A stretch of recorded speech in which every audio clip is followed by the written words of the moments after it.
Hello everyone, I'm Aratrika Bhomik and I welcome you all to another episode of Courts Today on LiveLaw, where we update you about all the important legal developments that took place across the country today. We will begin with developments from the Supreme Court and will then cover High Courts and other lower courts. If you like our content, please do not forget to like and subscribe to our YouTube channel. The Chief Justice of India N.V. Ramana today recommended the name of Justice Uday Umesh Lalit, the second senior most judge of the Supreme Court, as the next Chief Justice of India. Chief Justice of India Ramana is set to retire on August 26th. Yesterday, the Secretariat of the Chief Justice of India had received a communication from the Minister for Law and Justice requesting the CJI to recommend the name of his successor. Accordingly, today morning, CJI Ramana wrote to the central government recommending the name of Justice Lalit, and he also handed over a copy of the letter of recommendation to Justice Lalit. The Supreme Court today told the Election Commission of India that it should not decide upon the Eknath Shinde faction's plea to be recognized as the real Shiv Sena until the court decides on referring the matter to a 5-judge constitution bench. The Chief Justice of India leading the bench orally said that a decision on reference is likely to be taken on Monday, that is August 8th. A bench comprising Chief Justice of India N.V. Ramana and Justices Krishna Murari and Hema Kohli observed in the order that the Election Commission of India may grant a reasonable adjournment to the Uddhav Thackeray group to file their responses in view of the pendency of the matter in the Supreme Court. We've covered this issue in detail. You can refer to our earlier video, which is given in the description box below. Supreme Court Judge Justice M.R. Shah today expressed displeasure at the practice of the Supreme Court Registry of deleting matters posted for any particular day. To Senior Advocate Arvind Dattar, who was appearing before the bench, also comprising of Justice B.V. Nagaratna, Justice Shah remarked, and I quote, "They say excess matters are there, so delete it, and we don't know when it will come." The judge then asked the registrar to meet him at 1:45 p.m. today. During the course of a hearing today, Supreme Court Judge Justice D.Y. Chandrachud, who also heads the court's E-Committee, informed the lawyers present that he has told the concerned registrar to provide the lawyers the same scanned copies of the files that are given to the judges. From now on, we will give members of the bar the same scanned pages which come to us, Justice Chandrachud announced while he was struggling to find a document referred to by the counsel. Moreover, he noted that it might come as a relief for advocates as they no longer would have to carry piles of papers with them. The Supreme Court today impleaded the National Consumer Dispute Redressal Commission in the proceedings pertaining to the plea of workers of various consumer fora, including technical support staff appointed on contractual basis, seeking parity with their counterparts working at various judicial commissions such as the High Court, District Court, Human Rights Commissions, etc. A bench comprising Justices D.Y. Chandrachud and J.B. Pardiwala stated that on the next date of hearing, ASG Mr. Sanjay Jain, appearing on behalf of the Union government, should be present so that directions can be passed asking the government to frame a scheme in this regard. On the second day of hearing in the EPF pension case, the Supreme Court posed queries to the centre and sought materials to show the financial burden which would be created on the implementation of the High Court judgments allowing pension in proportion to the salary above the threshold limit. The bench also asked the centre and the Employees Provident Fund Organisation to show materials regarding the differences between the Employees Provident Fund and the Employees Pension Scheme, and also detailed reports of accounting expenses relating to cross-subsidization between both the funds. A bench comprising Justices U.U. Lalit, Anuradha Bose and Sudhashna Dhulia was hearing the appeals filed by the Employees Provident Fund Organisation challenging the High Court judgments which quashed the Employees Pension Amendment Scheme 2014. The Lucknow bench of the Allahabad High Court has rejected the bail application of journalist Siddiqui Kappan, who was booked under the Unlawful Activities Prevention Act in the Hathras conspiracy case, as it noted that there are reasonable grounds to believe that the accusations against Kappan are prima facie true. At the outset, the court noted during the investigation it had come on record that Kappan had no work at Hathras when he was arrested. It may be noted that he, along with other accused persons, were arrested by the UP police in October 2020 while they were proceeding to report the Hathras rape murder crime.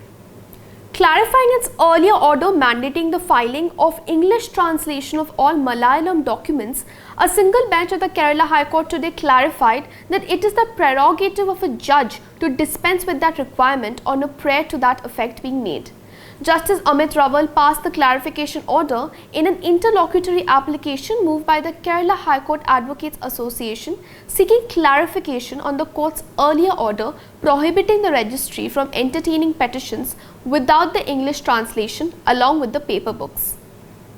The Delhi High Court today observed that it would be appropriate for the Delhi police to take quick action in all pending matters relating to violation of orders passed under the Disaster Management Act 2005 by filing complaints as required under law before the appropriate court, adding that such courts ought to dispose of the matters without further delay.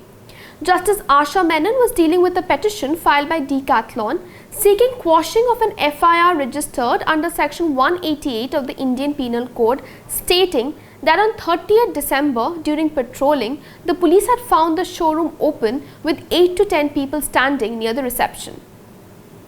A Mumbai special court today extended the ED custody of Sanjay Raut in the Patra Chaul scam case till August 8th. Special Judge M.J. Deshpande said that the agency has made remarkable progress in the investigation. The judge also rejected an intervention application filed by Advocate Ranjit Sangle on behalf of witness Swapna Patrakar, saying that she was threatened by Raut. The court said that Sangle couldn't justify how such an application was tenable under Section 167 of the CRPC.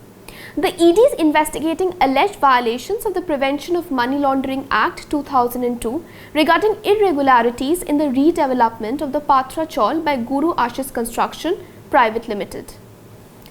The Delhi High Court today saw the stand of Delhi Police on the implementation of the order passed by the National Green Tribunal banning sale of Chinese synthetic manja used in flying kites. A division bench comprising Chief Justice Satish Chandra Sharma and Justice Subramaniam Prasad was hearing a PIL filed by Advocate Sanser Pal Singh seeking a complete ban on flying of kites as well as manufacturing, sale and storage of objects used in the same. The NGT had imposed a complete ban on the manufacture, distribution, sale and use of nylon or any synthetic manja or thread, holding that the same is lethal and not biodegradable in the year 2017.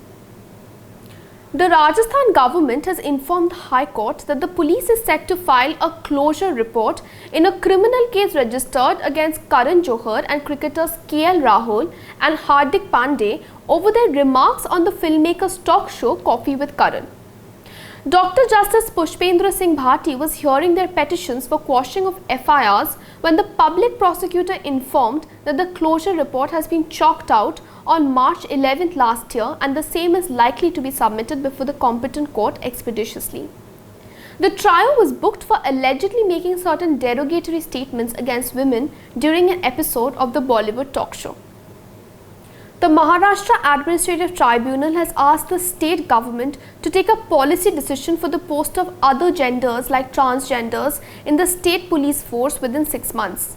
The bench, while adjourning the case for November 3rd, directed the state's General Administration Department and the Social Justice and Special Assistant Department to file affidavits enumerating the steps taken by the Maharashtra government for implementing the Supreme Court's judgment in the case of National Legal Services Authority versus Union of India and others, which declared transgenders to be recognized as the third gender. While defending its plan to revamp the Sabarmati Ashram in Ahmedabad at the estimated cost of Rs 1,200 crores, the Gujarat government has submitted before the Gujarat High Court that Mahatma Gandhi belongs to all, that is the 140 crore Indians. Gujarat's Advocate General Kamal Trivedi argued thus as he challenged the locus of Tushar Gandhi, the great-grandson of Mahatma Gandhi, who has moved a public interest litigation plea challenging the Sabarmati Ashram revamp plan of the Gujarat government. The youngest survivor of the 26/11 Mumbai terror attacks, Devika Rotavan, has once again approached the Bombay High Court seeking allotment of a residential premises. Rotavan had earlier approached the High Court in 2020. The court had disposed of her petition with directions to the state government to consider her application. As the state rejected Rotavan's plea, she reapproached the court last month. The Delhi High Court today refused to accept the proposed clarification made by Baba Ramdev and other defendants in a suit filed by several doctors and associations against the yoga guru for allegedly spreading misinformation about COVID-19 cure through his statements against allopathy and in favor of Patanjali's product Coronil. Justice Anup J. Bhamwani was of the view that the clarification seemed more like a pat on his own back. The court was hearing the suit moved by various doctors and associations alleging that Baba Ramdev was causing misrepresentation to the public at large by spreading misinformation, saying that allopathy was responsible for COVID deaths and prompting people to not get hospitalized. Thank you. Keep watching Courts Today on LiveLaw for more such updates.